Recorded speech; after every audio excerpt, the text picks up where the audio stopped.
Hello, അസ്സാം വലൈക്കും. Welcome back to my channel. ഇന്ന് ഞാനിവിടെ തയ്യാറാക്കാൻ പോകുന്നത് ഇറച്ചിച്ചോറാണ്.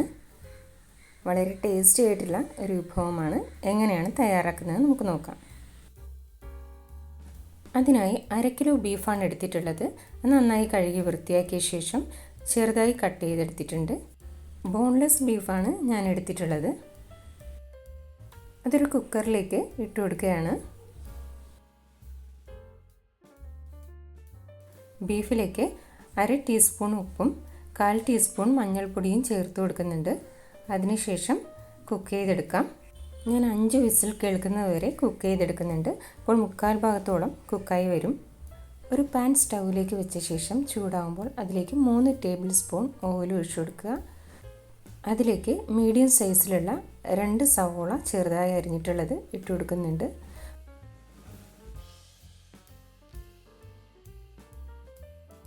നന്നായിട്ട് വഴറ്റിയെടുക്കാം.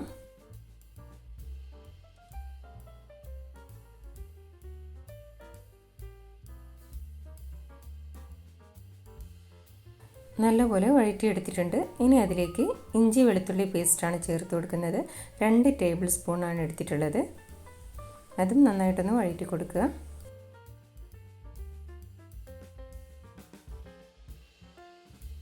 അതിലേക്ക് 1/4 ടീസ്പൂൺ മഞ്ഞൾപ്പൊടിയും 1 ടീസ്പൂൺ ഉപ്പും ചേർത്ത് കൊടുക്കുന്നുണ്ട്. വീണ്ടും വഴറ്റി കൊടുക്കുക. ഇനി ചേർത്ത് കൊടുക്കുന്നത് തക്കാളിയാണ്. ചെറുതായി അരിഞ്ഞെടുത്തിട്ടുള്ള ഒരു വലിയ തക്കാളിയാണ് ചേർത്ത് കൊടുത്തിട്ടുള്ളത്.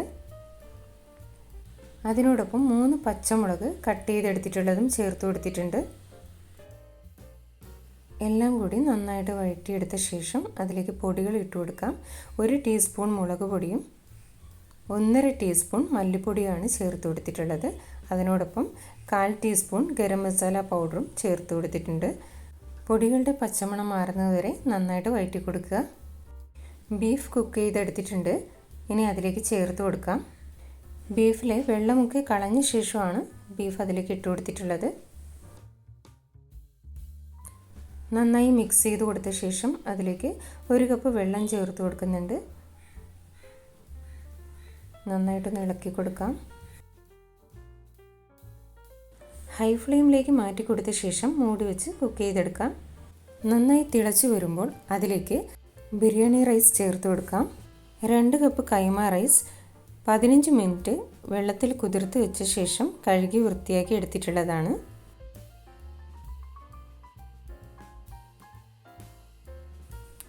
അതിലേക്ക് 3 കപ്പ് ചൂടുവെള്ളം ചേർത്ത് കൊടുക്കുന്നുണ്ട്. നേരത്തെ തന്നെ ഉപ്പൊക്കെ ചേർത്ത് കൊടുത്തിട്ടുണ്ട്. ടോട്ടൽ 1.5 ടീസ്പൂൺ ഉപ്പ് ചേർത്ത് കൊടുത്തിട്ടുണ്ട്. അതുകൊണ്ട് ഇനി ഉപ്പ് ചേർക്കേണ്ട ആവശ്യമില്ല. നന്നായിട്ടൊന്ന് മിക്സ് ചെയ്ത് കൊടുത്ത ശേഷം മൂടി വെച്ച് കുക്ക് ചെയ്തെടുക്കാം.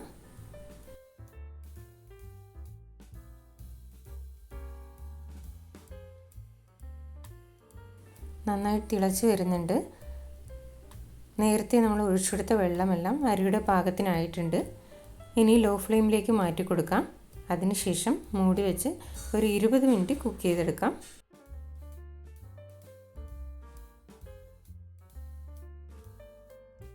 ഇരുപത് മിനിറ്റ് കഴിഞ്ഞിട്ടുണ്ട്. ഓപ്പൺ ചെയ്ത് നോക്കാം. ചോറൊക്കെ നന്നായി വെന്ത് വന്നിട്ടുണ്ട്. നന്നായിട്ടൊന്ന് മിക്സ് ചെയ്ത് കൊടുക്കാം.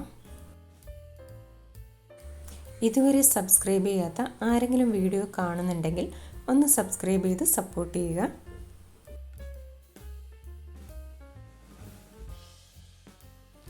ചോറെല്ലാം പഴയതുപോലെ നന്നായി സെറ്റാക്കി വെച്ച ശേഷം അതിന് മുകളിലേക്ക് മല്ലിയില ഇട്ട് കൊടുക്കാം. ഞാൻ കുറച്ച് കൂടുതൽ മല്ലിയില ഇട്ട് കൊടുക്കുന്നുണ്ട്.